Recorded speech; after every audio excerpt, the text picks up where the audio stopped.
Guillermo Flores es una referencia obligada para todos los que nos gusta tocar el cuatro, sobre todo para las nuevas generaciones. Y yo lo defino a él en una palabra muy sencilla. Para mí el cuatrista que toca más bonito. Como músico, él representa y acrisola la religión hecho música. Su ritual permanente de buscar la excelencia impresiona y sus sonidos pudieran ser comparados con las vibraciones del universo. De hecho, oír a Guillermo Flores es oír al universo tocar cuatro. Guillermo es un artista por todo lo alto. En su género no creo que haya un cuatrista tan, además, pulcro, interpretando los temas y de una sensibilidad tan importante como transmite con el cuatro.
Bueno, mi inicio y mi aprendizaje viene de la casa, de aquí, del hogar.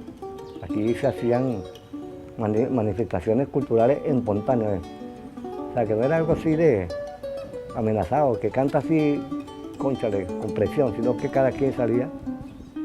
Yo no sé si Enrique recuerda, pues. Yo estaba muy pequeño, mi papá, bueno, vamos a cantar, vamos a tocar agarre el cuatro, y cosas así espontáneas. Y también en las escuelas con los actos culturales. Le conseguimos maestro, pues, alguien que le enseñara directamente a tocar el instrumento, no, sino que los maestros de Guillermo fueron aquellos grandes músicos a los cuales él escuchó, y, como por decir un ejemplo, a Lirio Díaz, pues. Y yo tenía 12 años y yo fui, vi a Lirio Díaz, pues. Cuando tenía 12 años, Alilio tenía como más de 40, mucho más de 40 años. Entonces, voy tocando y yo quedé asombrado, porque empecé a hacer relación, pues, contacto con el maestro Líder. Y yo escuchaba los discos y yo le decía a Marino, le estaba haciendo un comentario a Marino, y decía, se oye mejor en vivo que en los discos, mucho mejor.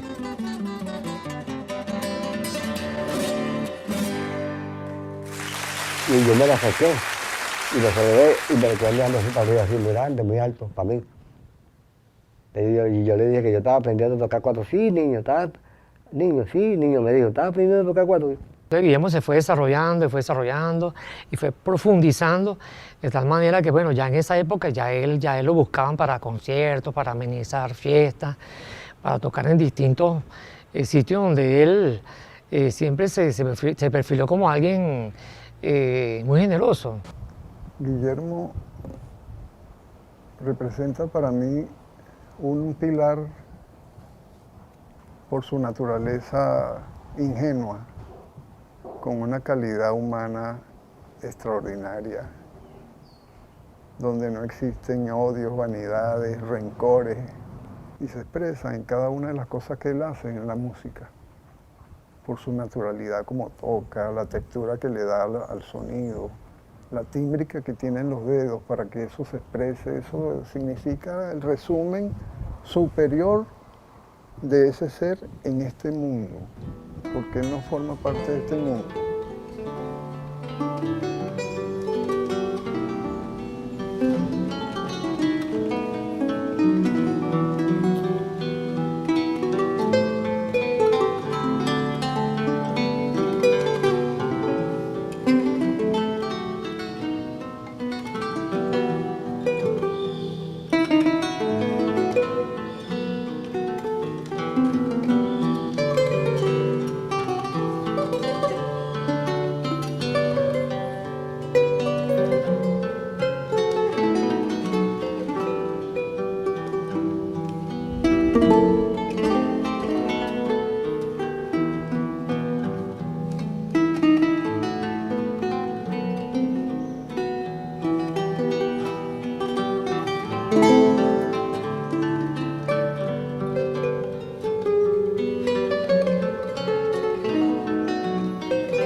Guillermo tiene una conexión permanente con el pasado y con el presente.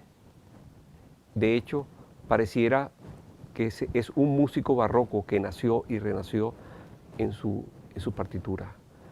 Gran parte de su repertorio cotidiano se basa en esas tonalidades del siglo XVI, siglo XVII, siglo XVIII.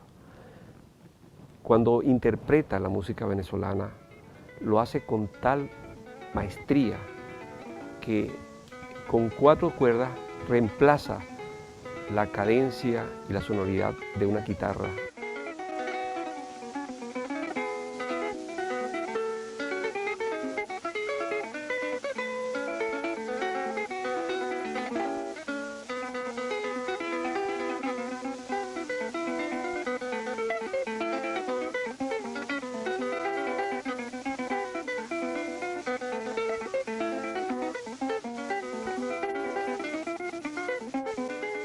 Si hay algún estilo depurado técnicamente, con una exquisitez maravillosa, es la técnica del maestro Guillermo Flores. Muchos lo han definido y lo han catalogado como el cuatrista celestial, lo llaman a él, y estoy completamente de acuerdo. Su música es algo que viene de otras latitudes, sus composiciones, es un gran compositor. Estoy inspirado por Dios. O sea, la inspiración mía viene por Dios primero. Será por los niños, por las buenas costumbres, por una lectura, por una buena poesía. ¿Ves? Y ahí vienen las inspiraciones mías, quizás son espontáneas, ¿ves? Pero tienen sentido porque están allí, en el subconsciente de uno, ¿ves? Y se manifiestan en el consciente. Eso quiere decir que por un sueño, después de escuchar unos sonidos, o sea, yo he escuchado música, yo me desperté una vez con una música en un sueño, la cosa que la estaba creando el subconsciente mío. Y me desperté, y es una de esas obras que toco yo. ¿Hasta qué punto puede uno comprender a un ser así? ¿Para qué? ¿Para protegerlo? No, al contrario, para que lo conozcan, para que la gente tenga un punto de referencia de algo bueno. Lástima que no ha tenido quizás un alcance muy importante a nivel nacional. Bueno, creo que a todos nos pasa, a todos los músicos venezolanos, pero particularmente Guillermo es más conocido en el estado Lara que en otros lugares. Hubiera sido para mí más placentero, hubiera sentido yo más felicidad de la que yo siento con mi hermano Guillermo, si en verdad él hubiera sido tratado de un modo con más dignidad, pues. Afortunadamente ha tenido algunos compañeros, amigos que hemos estado siempre pendientes de él, pero necesitamos que el maestro Guillermo Flores pueda ser reconocido en todo su valor. Y sobre todo acá nosotros necesitamos eso urgentemente, un aprendizaje, una elevación, así como para ponernos a nivel de Guillermo Flores y de muchos otros. Una cuestión de educación, de elevación para poder entender el valor de una persona como Guillermo Flores. Es el momento de presentarlo al país, porque son esas cosas que, sobre todo en la situación que tenemos ahorita en Venezuela, que refrescan el alma y el espíritu. Ojalá que esa deuda pendiente del gran maestro Guillermo Flores quede tiempo todavía para gratificársela, reconocérsela y proyectarlo en sus nuevas grabaciones.